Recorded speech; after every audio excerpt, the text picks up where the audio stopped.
நேராய் போகலாம். யோனாவின் தீர்க்க தரிசன புஸ்தகத்தை நாம் திறந்து கொள்ளலாம். இதைதான் நாம் தியானிக்கிறோம். நேற்று காலையில் அந்த வார்த்தையை சொன்னோம். ஆண்டுடைய நாமத்துக்கு மகிமையுண்டாகட்டும்.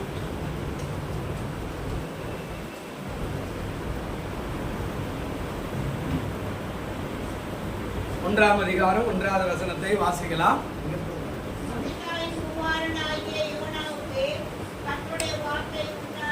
உண்டாகி, அதாவது சொல்றாரு இல்லையா, ஏற்கனவே சொன்னோம், நான் ஒரு தீர்க்கதரிசியாய் இருக்கிறான்.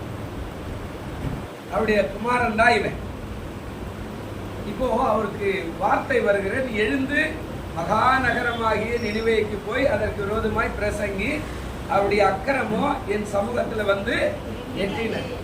நம்ம அக்கிரமோ கொஞ்ச நாளைக்கு நமக்கு மறைவாய் இருக்கிற மாதிரி தெரியலாம். அவருடைய பாவம் ஒருவேளை அது சமூகத்துக்கு வரும்போது தண்டனைக்கான காரியமாக அது மாறிவிடும். அதுதான் இங்க சொல்றார். இதை கொஞ்சம் ஆராய்ச்சி பார்த்தா இது ஒரு நல்ல அழகிய பட்டணம்.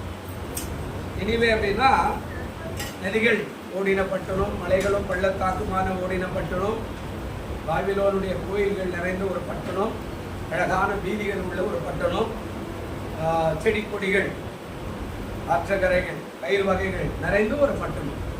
இந்த பட்டணத்துக்கு மேலே அசிரியா போர் கொடுத்து, இன்னும் ஒரு ராஜா போர் கொடுத்து அதை சின்னாபின்னமாய் மாற்றினார். அவர்கள் விழுந்தார். ஆனா பாவத்துல இவர்கள் சலிக்காமல் செய்து விட்டார்கள் என்று வேதத்துல சொல்றார். இந்த பாவம் என்ன அப்படின்னு இந்த 2வது வசனத்தினுடைய கருப்பொருளை கொஞ்சம் வாசித்து பார்த்தோம்னா, இந்த பாவம் எப்படிப்பட்டதாக அங்கே காணப்படுகிறது அப்படின்னு நீங்க பார்த்தீங்கன்னா ரொம்ப வருத்தமாக இருக்கிறது. எங்கே போகணும் இதுக்கு அப்படின்னா, நீங்க நாகும் தீர்க்க தரிசன புஸ்தகத்துக்கு வரணும். இதை கொஞ்சம் ஆராயணும்னா, நாகும் தீர்க்க தரிசன புஸ்தகத்துக்கு வந்தீங்கன்னா இங்க இதை குறித்து அழகாக பேசுறார். 3வது அதிகாரத்துக்கு வந்தீங்கன்னா இந்த நினிவே எப்படிப்பட்டதா இருக்கிறது என்றதை இங்க பேசுறார். 1வது வசனம் சொல்றார், நினிவேவுக்கு ஐயோ, இரத்த பழிகளின் நகரத்துக்கு ஐயோ, அது வஞ்சகத்தினாலும் கொடுமையினாலும் நிறைந்திருக்கிறது. கொள்ளை ஓயாமல் என்ன செய்தா நடக்கிறது. சவுக்குகளின் ஓசையும் உருளைகளின் அதிர்ச்சியும் குதிரைகளின் பாய்ச்சலும் ரதங்களின் கடகடவென்று ஓடுகிற சத்தமும் வீரர் குதிரை ஏறுகிறதும் பட்டயங்கள் துலக்குகிறதும் ஈட்டிகள் மின்னுகிறதும் வெட்டுகிறவர்களின் திரளும் பிரேதங்களின் ஏராளமான அங்கே உண்டாயிருக்கும். பிணங்களுக்கு தொகை இல்லை, அவர்கள் பிணங்களில் இடறி விழுகிறார்கள். இது ஏன் இத சொல்றாரு? 4வது வசனம் அழகா பேசுறாரு. தன் வேசிதனங்களினால் ஜாதிகளையும் தன் சூனியங்களினால் வஞ்சகங்களையும் விற்கிற மகா சூனியக்காரியும் ரூபவதியுமாய் இருக்கிற வேசினுடைய திரளான வேசிதனங்களின் நிமித்தம். அதாவது இது வாசித்தா கொஞ்சம் பயமா கூட இருக்கிற பிரியமானவர்களே, நல்ல கவனிங்க. தேவன் ஒரு கால வரையில எல்லாவற்றையும் பொறுமையா இருந்திருக்கிறார்.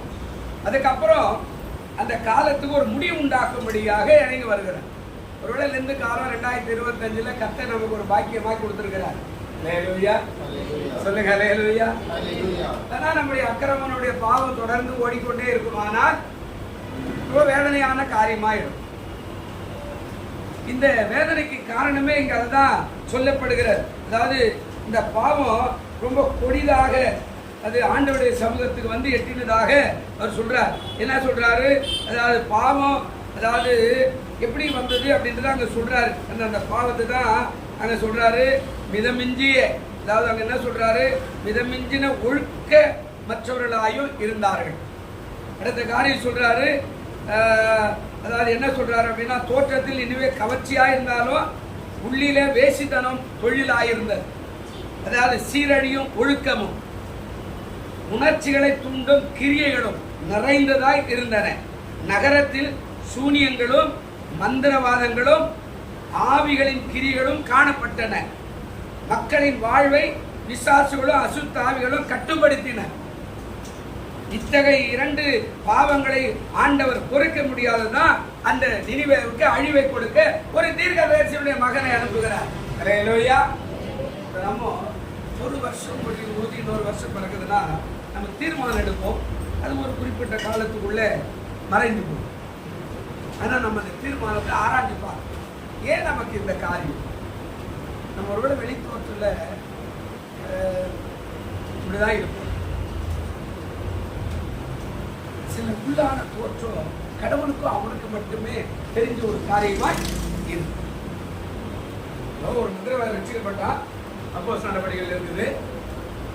இப்போ சவுல் போய் வேலை செய்யறாரு, ஒரு கையை நீட்டு உடனே எல்லாம் சுகமாறாங்க. நான் ரட்சிக்கப்பட்டுட்டான்னு எல்லாரும் தான் இருக்கிறாங்க. ஆனா இவன் போய் அந்த சவுல் கிட்ட காசை கொடுக்குறான். பவுலே, நீ செய்யற அதிசயங்களை நானும் செய்யணும், இந்த வச்சுக்க, எவ்வளவு லஞ்சம் வேணுமோ நீ வச்சுக்க, அந்த அதிசயத்தை நான் செய்ய எனக்கு உதவி செய்யணும்னு சொல்லி அவன் கேட்கிறான். இப்பதான் சொல்றான், வஞ்சகமும் கேடுபாடும் கொள்ளை நோயும் நிறைந்த பிசாசின் மகனே, உன் பணம் உன்னோட நாசமாய் போகட்டும் என்று சொல்லி சாபம் கொடுத்து அனுப்பிவிட்டான். மந்திரவாதி மனம் திரும்பிய பிள்ளை. அப்போ நாம நினைக்கிறோம் அவன் திரும்பிட்டான். இல்ல, அவன் உள்ளுக்குள்ள வெளி வேஷம் காணப்படல, ஆனா உள் வேஷம் இருக்குது. அது ஆண்டவருக்கு தான் தெரியும். நம்ம நிறைய பேர் சொல்றோம், ஐயோ நல்ல மனுஷன் தான். கூட நிறைய பேர் சபைக்கு போயிட்டாங்கன்னா விசுவாசி சொல்லி நல்ல மனுஷன் விட்டா சரியில்லை போடுறது பாஸ்டர் நம்ம பத்தி விட்டாரு அப்படின்னு நம்ம தோற்றது இல்லை. அவருக்கு மேலக்கிறாரு, அவரு பார்த்துருக்கிறார். இவன் எப்படி மனம் திரும்பிக்கிறான், வெளி வேஷமா உள் வேஷமா, இந்த அம்மா எப்படி இருக்கிறாங்க, எந்த சூழ்நிலை இருக்கிறாங்க, எல்லாமே தெரிகிறது. ஒரு ஆளை பார்க்குறேன், காலையில் 5 மணிக்கு வாக்கிங் போகிறேன், அப்போ பார்க்குறேன் அந்த அம்மா இங்கே ஒரு பொட்டு வச்சுருக்குது, இங்கே ஒரு பொட்டு வச்சுக்குது, இங்கே ஒரு பொட்டு வச்சுக்குது. அப்படியே நான் யோசிக்கிறேன், சமைச்சு வர ஆள் மாதிரியே தெரியுது அப்படின்னு. ஆனால் இங்கே வரும்போது எல்லாமே இல்லாத இருக்குது. அப்போ வெளி வேஷம் தான் எல்லாமே. நல்லா கவனிக்குது சூழ்நிலைகளை ஆண்டவர் பார்க்குறார். அப்போ நினிவேக்கு என்ன நடந்தது அப்படின்னா, நினிவேனுடைய வாழ்க்கையில அக்கிரமம் அதிகமாய் காணப்பட்டபடினால ஆண்டவர் ஒரு தீர்க்கதரிசி எழுப்பினார். அதான் சொல்றார், நீ எழுந்து மகாநகரமாகிய நினிவேக்கு போய் அதற்கு விரோதமாய் பிரசங்கம் பண்ணி அவருடைய அக்கிரமம் என் சமூகத்தில் வந்து எட்டினது சொல்லு.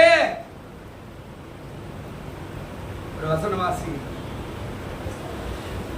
ஆண்டவர் என்ன சொல்றாரு, நாகும் 1ஆம் அதிகாரம் 1வது வசனம் என்ன சொல்றாரு பாருங்க.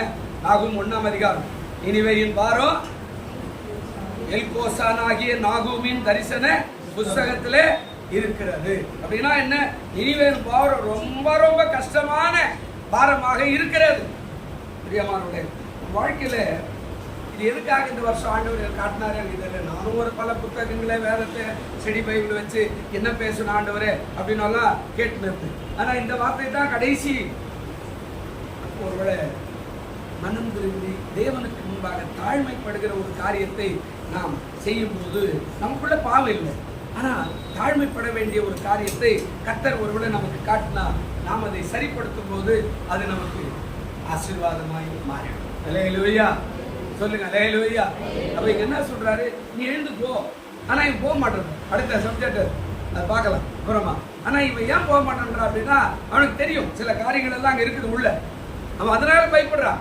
ஆனா அந்த பாவம் நினிவேக்கு மிக பயங்கரமான ஒரு காரியத்தை கொண்டு வந்ததுனால ஆண்டவர் என்ன செய்யறாரு, நீ போய் அதை நீ என்ன பண்ணு, அந்த பட்டணத்துக்கு விரோதமாய் அறிவி. என்ன அறிவிக்க சொல்றாரு பாருங்க. இப்ப அதே என்ன சொல்றாரு, நாகும் தீர்க்கதரிசன புஸ்தகத்துக்கு வாங்க.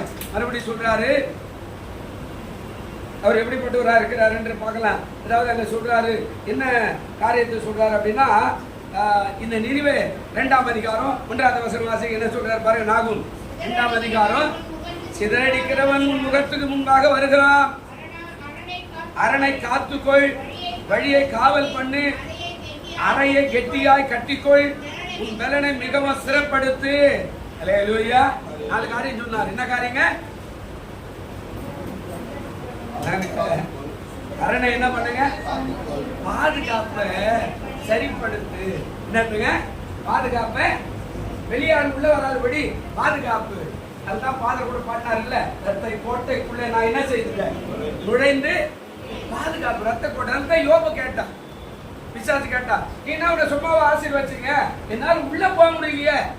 அவனை சுற்றி எல்லாவற்றையும் வேலி அடிச்சுட்டேன், அவன் பயிர் வகையை அழிக்க முடியல வேலி அடிச்சுட்டேன், அவன் பிள்ளைகளை அழிக்க முடியல வேலி அடிச்சுட்டேன், அவனுடைய சொத்து பத்துகளை அழிக்க முடியல, வேலி அடிச்சுட்ட. அவன் சரீரத்துக்கு உள்ள போக முடியல, ரத்தத்தினால வேலி அடிச்சுட்ட. அவன் சும்மா ஒண்ணு சோத்திரம் பண்ணலையே, கொஞ்சம் எனக்காக விட்டு கொடு, நான் கொஞ்சம் சோதித்து பாக்குறேன், அப்ப சோத்திரம் பண்றேன் நான் பார்க்கலாம் அப்படின்னு சொல்லி பிசாசு ஆண்டவர்கிட்ட கேட்டதுனால தான் ஆண்டவர் யோபு மேல இருந்த நம்பிக்கையினால ஆண்டவர் ஒப்பு கொடுத்தார். பிரியமானவர்களே, அப்ப நம்ம என்ன சொல்றாரு இங்க? அரணை என்ன செய்யணுங்க? காத்து. அரண் பாதுகாப்பு, தேவனுடைய பாதுகாப்பு. தேவனுடைய கிருபை தான் நமக்கு என்னவா இருக்குது? பாதுகாப்பு. தேவனுடைய அபிஷேகம் நமக்கு என்னவா இருக்குதுங்க? பாதுகாப்பு. தேவனுடைய வசனம் நமக்கு என்னவா இருக்குதுங்க? பாதுகாப்பு. இதெல்லாம் பைபிள்ல இருக்குதுன்னா இதெல்லாம் பெற்றுக்கணும் போனா 1 மணி நேரம் ஆயிடும்ல. அதனால உங்களுக்கு சிம்பிளா வார்த்தை மட்டும் சொல்றேன். பாதுகாப்பு எது? வார்த்தை. வார்த்தை தான் நமக்கு பாதுகாப்பு. அப்ப தேவனுடைய பிரசன்னம் நமக்கு பாதுகாப்பு, தேவனுடைய கிருபை நமக்கு பாதுகாப்பு. தாவீது பல இடத்துல சொல்லுவான்ல, உடைய கிருபை இல்லாம போனா நான் என்னைக்கோ என்ன செய்திருப்பேன்? அழிஞ்சிட்டு இருப்பேன். இன்னொரு இடத்துல சொல்றேன், நான் பேசுகிறேன், மிகுதியும் பேசுகிறேன், ஆனா மிகுதியும் வருத்தம் பட்டிருக்கிறேன். இப்ப நான் பேசுறதுக்கு காரணம் அவ்வளவு வருத்தம், உங்களுடைய கிருபை என்ன தாங்கினது. இன்னொரு இடத்துல பாட்டு பாடும்போது சொல்லுவாரு, ஆண்டவரே ஜீவனை காட்டிலும் உடைய கிருபை மேலானது. எனக்கு ஜீவன் பெருசில் உங்களுடைய கிருபை இருக்குது பாரு என் தலைமை. அதனாலதான் 40 வருஷம் ஓடுறேன், இல்லைன்னா நான் அழிஞ்சு போயிருப்பேன். அப்போ ஆண்டவர் சொல்றாரு, அரணை என்ன செய்யணுமாங்க? காத்து. அரணை உருவாக்கு. ஏதோ வந்து போனோம் அப்படியெல்லாம் இல்லை. அரணை உருவாக்கு. பாதுகாப்பு பலப்படும். ஜெபம், வேத வாசிப்பு, விசுவாசம், நம்பிக்கை, ஆராதனை உன்னை பாதுகாப்பு. ஏன்னா வேதம் அப்படிதான் சொல்லுது. யோவான் 12ஆம் அதிகாரம் 26 வரும்போது ஒரு வார்த்தை சொல்றார், ஒருவன் எனக்கு ஊழியை செய்வான் ஆனால் என் பிதாவானவர் அவனை என்ன செய்வாரு? கனப்படுத்துவார். என் ஊழியக்காரன் எங்கே இருக்கிறனா அங்கே என்னுடைய ஆவியானவர் என்ன செய்வாரு? அப்ப என்ன சொல்றாரு?